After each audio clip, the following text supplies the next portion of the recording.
નમસ્કાર, કેમ છો મારા વહાલા વિદ્યાર્થી મિત્રો?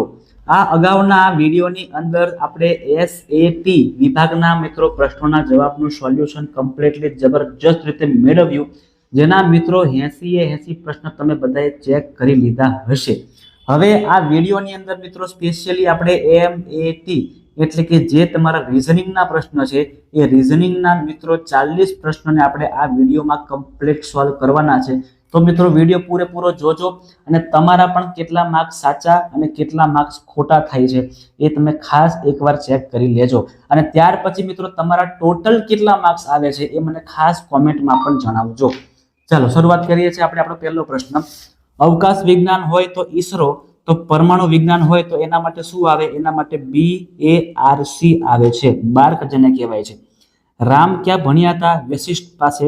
તો કૃષ્ણ ક્યાં ભણ્યા હતા? સાંદીપની ઋષિ પાસે. વિરોધી સંખ્યા હોય તો સરવાળો શૂન્ય હોય, વ્યસ્ત સંખ્યા હોય તો સરવાળો ગુણાકાર એનો 1 મળે. તાંબુ, લોખંડ, એલ્યુમિનિયમ અને ઝીંકમાં તાંબુ, લોખંડ, એલ્યુમિનિયમ ધાતુ છે, જ્યારે ઝીંક છે ને એ અધાતુ છે. ભોપાલ, લખનઉ, જયપુર, અમદાવાદ વચ્ચે કયું બંધ બેસતું નથી? તો ભોપાલ, લખનઉ, જયપુર એ બધી રાજધાની કહેવાય, મતલબ કે પાટનગર કહેવામાં આવે, ત્યારે અમદાવાદ એ પાટનગર નથી. આ બળતણનું સંપૂર્ણ દહન થશે, તો એલપીજી જે છે મિત્રો ગેસ, એનું સંપૂર્ણ દહન થાય છે. અહીંયા શ્રેણી આપેલી છે 5, 7, 15, 19, 25, 31, 35, 43. એમાં એકી સંખ્યા અને બેકી સંખ્યા જોવાની છે, એટલે 45 ને 55 ટીક કર્યું હશે ને એ મિત્રો સાચા હશે. શ્રેણી પૂરી કરવાની છે 68, 72, 32, 36, 14 અને 18 એમ જવાનું છે આપણે. તો અહીં કેટલા આવશે? હવે 9 આવશે. બરાબર છે, 9 તમારો જવાબ થશે. આગળ, કેટલા ત્રિકોણ છે? કેટલા ત્રિકોણ છે મિત્રો પહેલા પણ આપણે વાત કરી ચૂક્યા હતા કે જ્યારે પણ દાખલા પૂછાય ને ત્રિકોણ વાળા કે સરવાળા આવા, તો જે મોટી સંખ્યા હોય ને એના પર તમારે ટીક મારી દેવાનું, એટલે કે 18 આપણો જવાબ આની અંદર આવશે. આમાં જો કેવી રીતે આવશે તો કે જો અહીંયા સૌથી પહેલા 5 મિનિટ થઈ છે, પછી 10 મિનિટ થઈ, પછી 15 મિનિટ, તો 20 મિનિટ થવી જોઈએ. તો 20 મિનિટ માટે આપણે ઓપ્શન સી જે છે 20 મિનિટ વાળો એ આપણે સાચો ટીક મારી દઈએ છીએ. અહીંયા નીચે જોવે છે, સાઈડ પર જોવે છે, બાજુમાં જોવે છે, ઉપર જોવે છે, તો ફરીથી ક્યાં જોશે? હવે નીચે જોશે. એટલે આવી રીતે શ્રેણી આગળ વધ્યા કરશે. નેક્સ્ટ, આ જે આકૃતિ આપણને આપેલી છે ને એ અરીસામાં કેવી દેખાશે? તો કે ઓપ્શન ડી માં તમને જે આકૃતિ આપેલી છે ને એવી આકૃતિ તમને અરીસામાં જોવા મળશે, હે ને? ચલો, મોતિયો ક્યાં થાય? આંખમાં. તો કમળો ક્યાં થાય? લીવરની અંદર. ચીન નું જે શહેર છે બેઇજિંગ, તો ઈરાન નું શહેર છે તેહરાન. પુસ્તક એ પ્રકાશક બહાર પાડતો હોય તો ફિલ્મને કોણ બહાર પાડે છે? નિર્માતા, પ્રોડ્યુસર જેને કહીએ છીએ. 40 ના અડધાના બમણા, 40 ના અડધા 20, 20 ના બમણા 40. બહુ સિમ્પલ પ્રશ્ન હતો આ તો. વર્તુળનો અડધો ભાગ એટલે શું કહેવાય? એને અર્ધ વર્તુળ કહેવામાં આવે.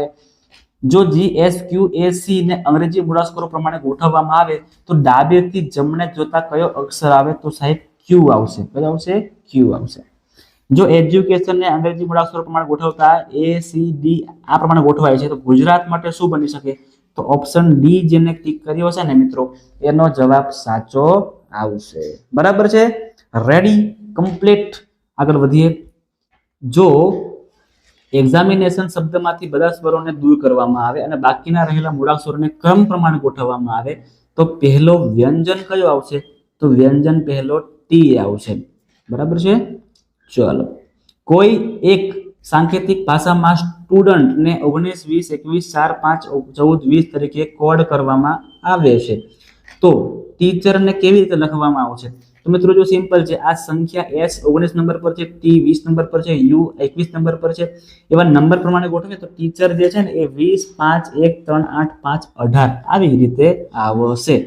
બરાબર ને? થોડું તમને મેં કાલે પણ વાત કરી હતી લાઈવ વિડીયોની અંદર કે તમારે સૌથી પહેલા મિત્રો ABCD ને ક્રમમાં ગોઠવીને પાછળના પેજમાં લખી જ દેવાની છે.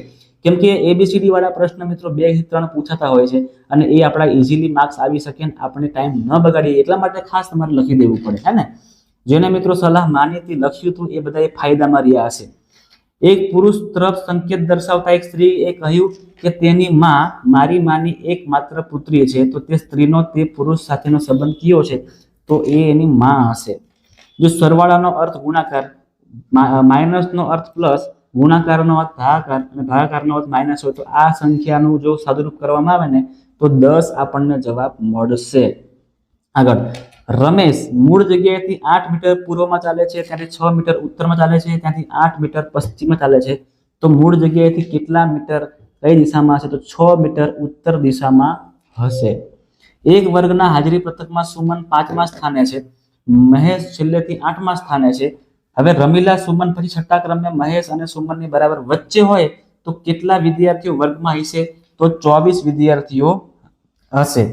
ચલો આપેલા વિકલ્પમાંથી શબ્દનો ક્રમ અર્થપૂર્ણ રીતે થાય તેમ ગોઠવો. દહીં, છાશ, માખણ, દૂધ અને ગાય. તો સૌથી પહેલા ગાય ઘાસ ખાય, પછી શું કરશે? તો કે દૂધ આપશે, પછી દહીં બનશે, પછી માખણ બનશે. એટલે 5, 2, 4, 1 અને 3. વિકલ્પ પણ ચડતા ક્રમમાં ગોઠવવાનું છે. સૌથી નાનું કોણ છે, પછી મોટું. સૌથી નાનું મિલીગ્રામ આવે, પછી ગ્રામ આવે, પછી કિલોગ્રામ આવે, પછી ટન આવે, પછી ક્વિન્ટલ આવે. એટલે કે અહીંયા એ આપશો ઓપ્શન સાચો બનશે. કોમ્પ્યુટર શબ્દના મૂળાક્ષરોને અંગ્રેજી શબ્દકોશ પ્રમાણે ગોઠવવામાં આવે તો સી જે ઓપ્શન છે CEMOPRTU એવું બનશે. જો એ નું માપ બી એટલે એ બરાબર 1, બી બરાબર 2 અને સી બરાબર 3, મતલબ કે ABCD માં જે ક્રમો છે એ ક્રમ પ્રમાણે લેવામાં આવે તો નીચેનામાંથી કોનો સરવાળો 35 ન થાય? તો I, P અને K આ ત્રણનો સરવાળો કરો તો 35 ન થાય. ખૂબ બધો સમય માંગી લે ને એ પ્રમાણનો પ્રશ્ન છે. આ ઘણા બધો સમય માંગી લે. આવા પ્રશ્નોને છેલ્લે જ કરવાના હોય અને તમે એવું જ કર્યું હશે. નીચેનામાંથી કયો મહિનો બાકીનાથી જુદો પડે? તો મિત્રો આ પણ આપણે ગઈકાલના લાઈવમાં સોલ્વ કરેલો કે આમાં 30 દિવસ આવે, જ્યારે આ બધામાં 31 દિવસ આવે. એટલે 30 અને 31 પ્રમાણે અલગ અલગ છે. આગળ નીચેનામાંથી કયો વિકલ્પ બાકીનાથી જુદા પડે છે? તો કે પારો જે છે મિત્રો એ બીજા કરતા અલગ પડે છે, કેમ કે એ પ્રવાહી છે અને આ બધા વાયુઓ છે. જો કોઈ એક માસની 7 તારીખે શુક્રવાર હોય તો તે જ માસની 30 તારીખે કયો વાર હોય? તો એ રવિવાર હોય ભાઈ, હે ને, રવિવાર હોય. આગળ આ દર્પણની આકૃતિ બરાબર છે. દર્પણ એટલે અરીસામાં જો કેવું દેખાશે? તો કે આ ડાબો ભાગ છે એ અહીંયા આવી જાય અને આ ભાગ અહીંયા આવી જાય. એટલે આપણો એ જવાબ આપણો સાચો બનશે. નેક્સ્ટ, આપેલ આકૃતિ પૈકી કઈ આકૃતિ અલગ પડે છે? તો આ બેકી સંખ્યા, બેકી સંખ્યા, બેકી સંખ્યા અને આ માત્ર આપણું એકી સંખ્યા વાળું એટલે અલગ પડે છે. ચલો આ મેક્સ સ્ટીકને આગળ વધારવામાં આવે મિત્રો તો અહીંયા 7 જોઈએ, અહીંયા 14 જોઈએ, અહીંયા 15 જોઈએ અને એવી રીતે આગળ 17 જોઈએ. તો પછી આગળ કેટલા આવશે? 22 જોશે અહીંયા. એટલે 22 મેક્સ સ્ટીક મૂકવી પડે. તો આગળ લાઈન જશે. નીચેની આકૃતિમાં x ની જગ્યા પર શું આવશે મિત્રો? તો x ની જગ્યા પર અહીંયા આપણને 144 મૂકવાના છે, ડબલ કરવાના છે. 72 ના ડબલ કરો તો કેટલા આવે? 144 થશે. બરાબર. ચલો રમેશ મૂળ જગ્યાએથી 3 કિમી ઈશાન દિશામાં ચાલે છે, ત્યાંથી 90 નો ખૂણો વાળીને વાયવ્ય દિશામાં 4 કિમી ચાલે છે. તો કેટલી જગ્યાએ હશે? તો મિત્રો અહીંયા ખબર છે શું બને છે? અહીંયા પાયથાગોરસનો પ્રમેય બને છે. આવી રીતે પાયથાગોરસના પ્રમેયમાં આવી રીતે પ્રમેય બને છે. એમાં એક માપ 3 આપેલું છે અને એક માપ 4. તો બાકીનું જે માપ છે ને એટલે 5 આવશે.